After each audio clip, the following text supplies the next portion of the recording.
And we continue at 1:06 in the afternoon on the John Phillips Show. Mr. Randy Wang's in Culver City. John, we're getting a lot of requests in as we are honoring the legend Ozzy Osbourne today, who passed away at the age of 76. One of the requests that has come in was something I knew would happen, and we might as well play it here. Somebody wanted to hear Ozzy singing "Take Me Out to the Ball Game" at that 2002 Cubs game. 1, 2, 3, and let's go out to the ball game. Let's go out to the river. Take me in and bring us into. I don't remember what I have to do. It's so good. He sounds like Joe Biden singing Happy Birthday.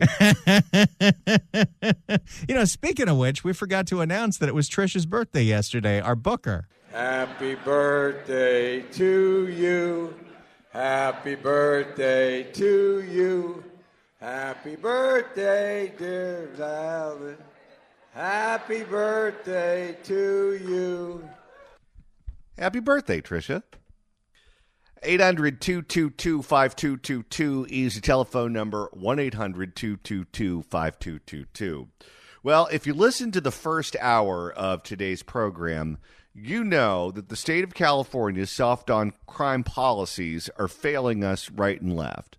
2 people are dead in Encino because a violent animal who should have been in prison was not in prison due to our policies. 1 person is dead in Oakland for the same reasons. In Orange County, a tragedy happened in 2021 where 2 young people were killed by an illegal alien drunk driver, Anya Varfolomeev and her boyfriend Nicholay, and they were engaged to be married. After that happened, the illegal alien was convicted by a jury and sentenced by a judge to 10 years in prison. But because California is going to California, he served 3.5 years before the state of California said, yeah, it's okay, let's go ahead and let him out. Now, as I mentioned before, the man was in the country illegally. But because California is a sanctuary state, we do not, as a point of policy, cooperate with the feds when they put immigration detainers on individuals who are currently incarcerated in California jails and prisons, which meant that this guy could be let out and given an opportunity to destroy even more lives. However, the Trump administration has found a workaround when they're trying to deport someone who is currently incarcerated in a state like California and in the country illegally. What they now do is if the person has been previously deported, that is technically a felony. So if you put a hold on an inmate because they are wanted for a felony, the state of California has to comply, regardless of whether or not the sanctuary state policy would prefer that that person not be turned over to the feds. And that's what the Trump administration is doing here. Joining us to talk about this is a man who has put his blood, sweat, and tears into this to try to make sure that a tragedy like this doesn't happen to even more people here in the state of California. The father of Anya, Anatoly Varfolomeev, welcome. Thank you. Anatoly, you have been working on this for years and years and years to make sure that this dangerous criminal is not let out so he can do to another family what he did to yours. The state of California seemed as if they were perfectly prepared to allow that to happen, but the feds stepped in. Well, the thing is that I trusted the legal system in California because I have never had experience before that. And to me, the sentencing by the judge of 10 years, which in my opinion was not enough, still is 10 years. But when I found out, I tried to follow the status of the inmate. And when I found out in late January that he's going to be released on initially July 19th this year, I was, the whole family, everybody who we know, friends of Anya, everyone was shocked. We couldn't understand that at all. So I started questioning, and fortunately enough, Fox News national reporter Bill Melugin aired that news to the public, to the national public. The response was complete outrageous. Nobody could understand what's happening in the state of California. And from that on, we had a sort of a hope that with our petitions, our family petitions, friends petitions, churches petitions, to Governor Newsom, to Rob Bonta, California General Attorney, Jeff Macomba, the head of CDCR, this will be prevented. But I have a list of 17 California, let's say, dignitaries, starting with Gavin Newsom and the other persons that I mentioned, all the way to U.S. Representatives Yan Kim, Dave Min, Kevin Mullin, Tony Strickland, Kelly Siata, George Becker, Stephen Choi, Diane Papan, Philip Chen, Trita, Kate Sanchez, Diane Dixon, Lori Davis.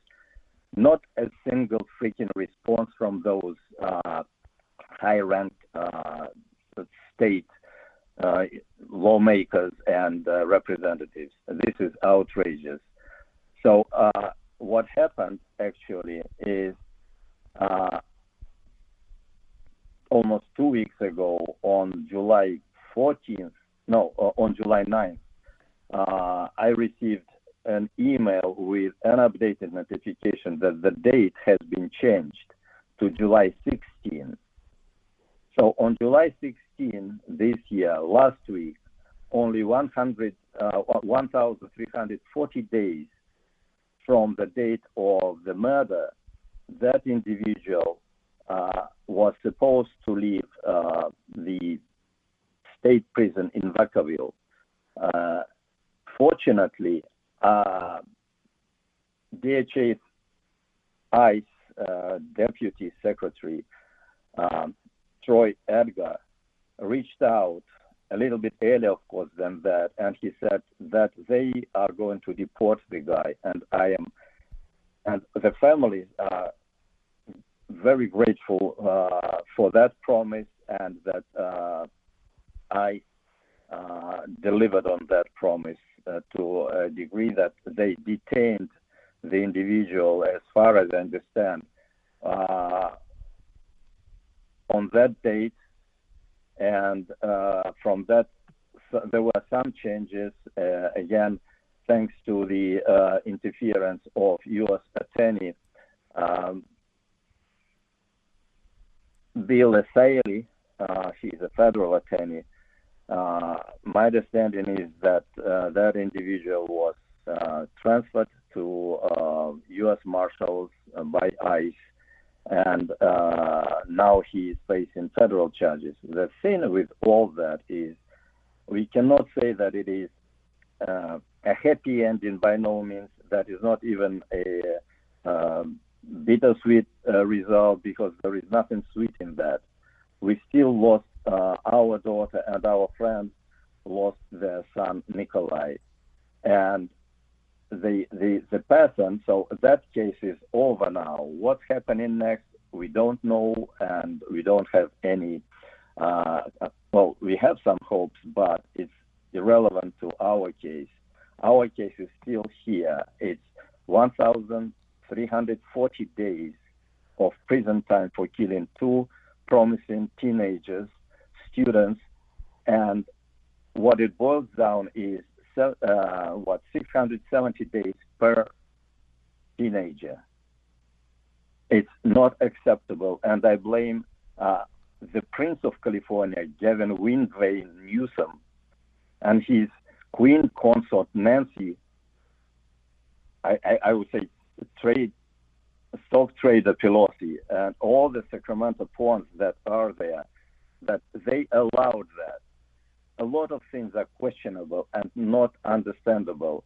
to get to a criminal, career criminal, is his fourth felony.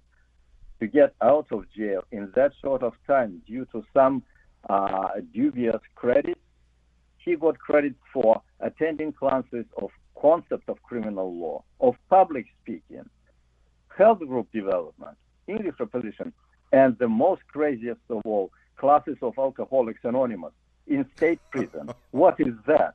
It's ridiculous. It's insane. So now, if he is released, and he would have been, if not detained by ICE, he would be drinking Corona somewhere in Mexico and doing public speeches about how to come to California, do a crime, and then to get out in a nick of time. That's insane. So Gavin Newsom is, I don't know how to say it. He's a prick.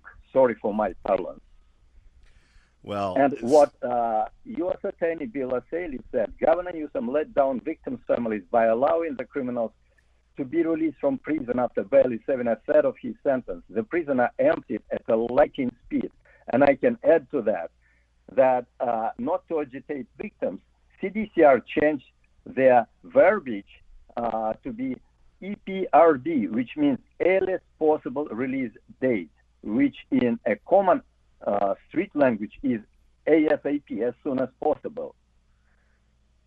And there seems to be a reason for Newsom to do that, because Mexico doesn't pay U.S. for housing Mexican nationals in U.S. prisons, in jails. And the current rate of $133,000 per year to house an inmate in state prison boils down to $1.7 billion a year, because there are roughly 13,000 Mexican inmates in California. And why should taxpayers foot the bill for that? I think the Department of Justice and Trump administration should charge Mexico for all this, or even the state of California should charge Mexico for that. Gavin Newsom. So sorry for my rant, but no, I understand how I see it. And when LA County Sheriff Robert Luna says about commitment to follow state sanctuary laws, and who says immigrant community is very leery as feds are looking for lists of inmates, to me is a piece of crap. He should be protecting U.S. citizens. He should not be worried about the illegal immigrant community. You see, there is a change of a kind of, again, it's a play of words, talking about immigrant community versus illegal immigrant community. ICE and law enforcement is going after illegal immigrant community, or illegal alien communities would be a more proper say. So sorry again for my emotions, but again, we are left what we are left with. Not a single way, I repeat that, from all those assembly members, from Gavin Newsom, from his pocket pawn, Jeff McComber from CDCR, none. CDCR is doing, the leadership of CDCR is doing awful job of contacting and talking to victims. It doesn't exist. You mentioned to them Marshall's Law, where the victims have rights to know. They say, no, this information is personal. That's all. This is what you can get from them. So it breaks my heart even to listen to news that this Gavin Newsom is planning to run for U.S. president. That would be insane. He, from day one, he has been ruining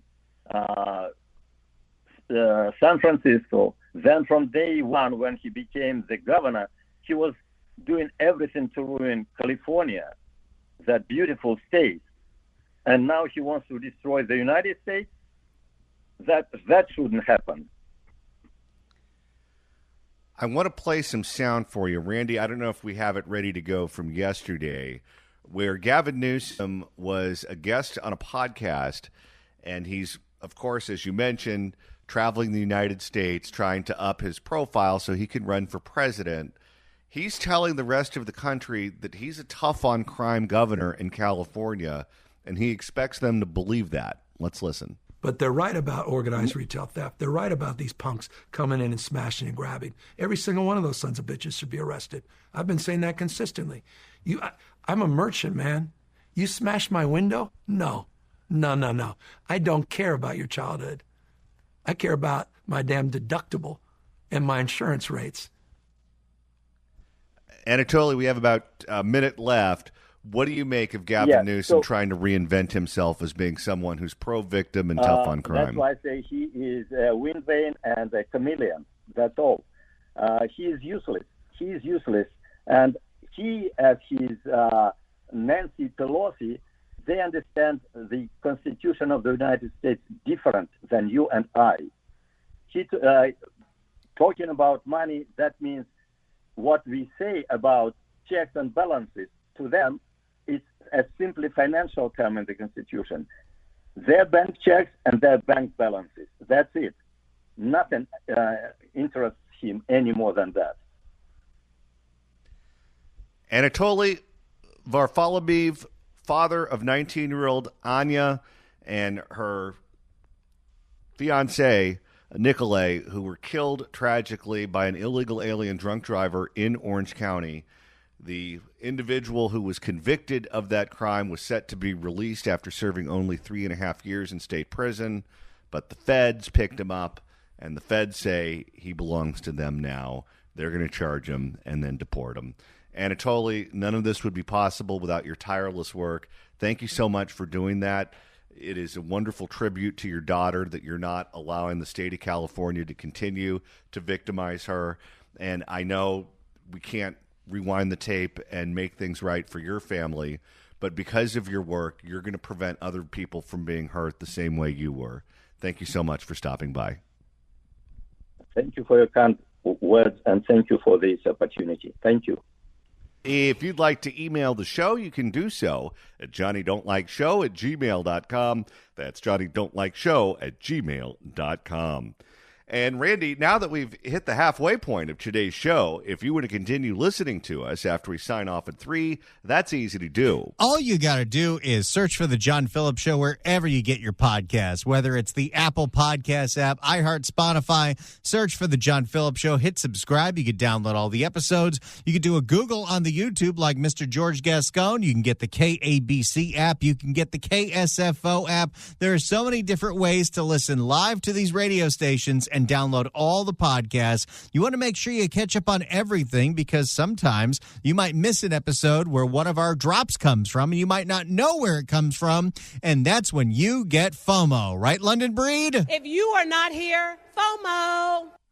800-222-5222 is the telephone number, 1-800-222-5222. And right now it's time to open up the California Crime Blotter. If the cashier is dummy. Questions? And Randy, this edition of the Blotter takes us back to Encino. The same night where a public safety meeting was being held by LA County District Attorney Nathan Hochman and members of the LAPD, and notably not Nithya Raman and Karen Bass, 2 more houses in Encino got broken into. You don't say.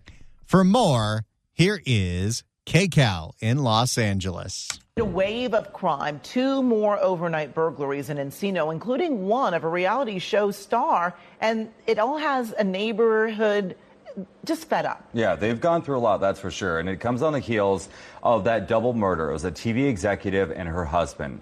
KCAL News reporter Amanda Sorrentino shows us the community and how they're pushing for better protection. I just spoke to one of the homeowners of one of those break-ins from overnight, and Edwin Ariave says he was at the house with Real Housewives of Beverly Hills star Teddy Mellencamp and their 4 kids. Not a housewife. Uh-oh. Not even the housewives are safe. When he says 3 men jumped their front gate and broke into their house. Well, by the time we came down, they had already ran out. But I mean, the more and more stories we see of this, the more people look at the TV and see, well, Encino's open for business. You think Andy Cohen will make it part of the script? Well, by the time we came down, they had already ran out. But I just saw, obviously, the doors open at the house. I think they probably thought nobody was home. So I think once they realized people were home too, they left right away. Ariave says it happened just after 10 p.m. He credits their alarm system and security cameras for keeping his family safe.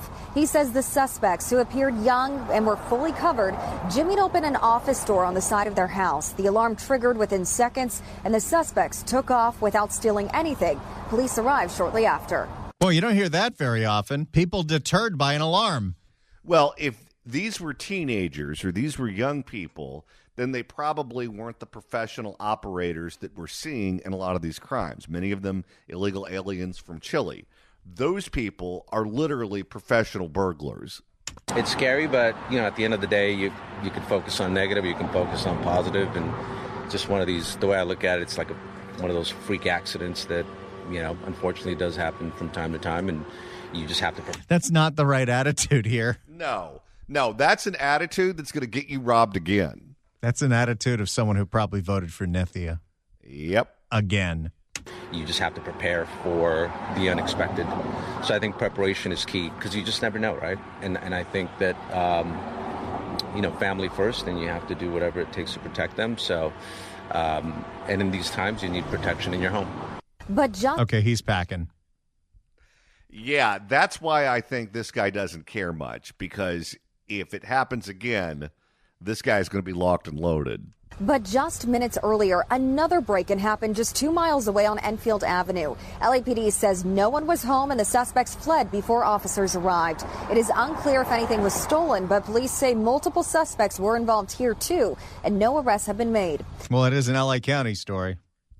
That line is a part of just about every single LA County story. Police still investigating whether the two incidents are connected. And these break-ins come on the heels of the brutal murder of American Idol executive Robin Kay and her husband Thomas DeLuca, shot and killed during a home invasion last week in Encino. Detectives say the suspect used a gun he found inside their home. And just before these latest crimes overnight, neighbors and officials gathered for a public safety meeting to address the disturbing string of recent incidents, from smash and grabs and burglaries to a jewelry store heist, and now these homicides. Oh, I forgot Encino also got hit with the jewelry stores. All of the jewelry stores are getting hit because they now can figure out how to get into the safes without many problems. And we know the jewelry stores are not covered by insurance. Most of them aren't.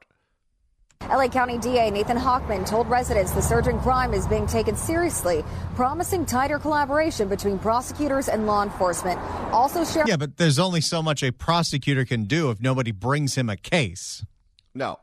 And we have a bunch of people on the city council who want to defund the police. They don't want to fully fund the LAPD. They play tricks with the budget where they made cuts to non-sworn personnel. And now sworn personnel officers are performing tasks that administrative employees used to perform. So now we have even fewer cops on the beat. Also sharing a message to criminals that they won't be getting away with it any longer. But many neighbors, including this homeowner who became a victim to this just last night, they tell us they want more and faster consequences. If people just think they could break in and get out with a misdemeanor, I just don't think that's going to do much to stop people. I think there needs to be definitely some big penalties if that happens. I don't know what the solution is, but we need one, because it's really ridiculous to not feel safe when you're living in your home, and which is supposed to be your sanctuary. What can we as a community? That got close. You know what? I'm dumping that anyway. She didn't mean to say it, but still. I caught it too. What can we as a community do about it to really be more protective? And that, it's sort of much, there's so much publicity about it. It's like, does everybody want their opportunity? That becomes a problem too. And that community meeting happening just minutes away from where this break-in happened overnight.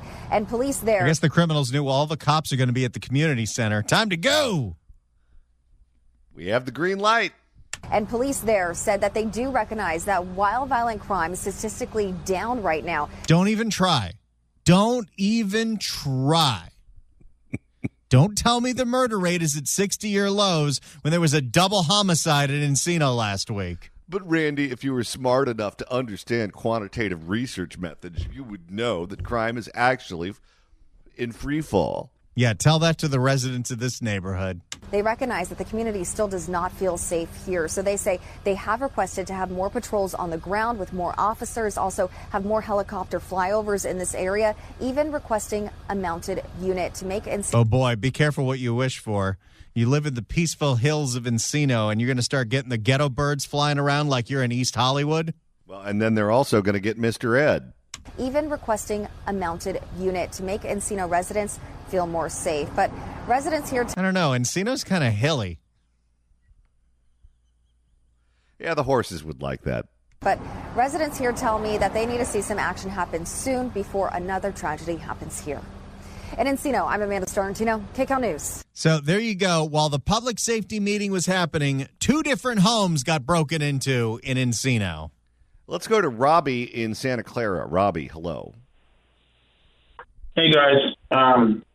I don't know what's going on. I'm more an Aussie. It's kind of weird to talk to such an authentic guy like Aussie and bring up what seems to be a coordinated demoralization campaign against everyone. Are we followed the money on Gavin Newsom and the fires? Is he invested in this thing? And is he invested in just breaking us down morally so that, we don't ever push back as a earner class or middle class to ever really be able to fight their total takeover of, installing all their housing projects and reinventing the state on our dime? I mean, it's just the state with the crime and these. Is he a Soros guy too? Is Newsom with Soros? I mean, I don't doubt it. I just or his son. I mean, what do you guys think about this? Do you think it's just all coordinated? These Justice Democrats, or are they afraid of the Justice Democrats, like Saket Chakrabarty taking Pelosi's place, Mondani, this guy up in Minnesota? What are they trying to do to us? I mean, is this Agenda 21? Low flow toilets? I can't even. I don't know if he accepted any money from Soros, but I can tell you that we have George Gascon because of Gavin Newsom. Gavin Newsom was the one who appointed him to be the district attorney in San Francisco and then turned around and endorsed him when he ran against Jackie Lacey to be the district attorney in Los Angeles County. There is no George Gascon without Gavin Newsom. That is certainly true. Part of the problem, particularly when you're dealing with issues like the fires, where they are trying to remake the character of Pacific Palisades, is that it's so much easier to vote with your feet.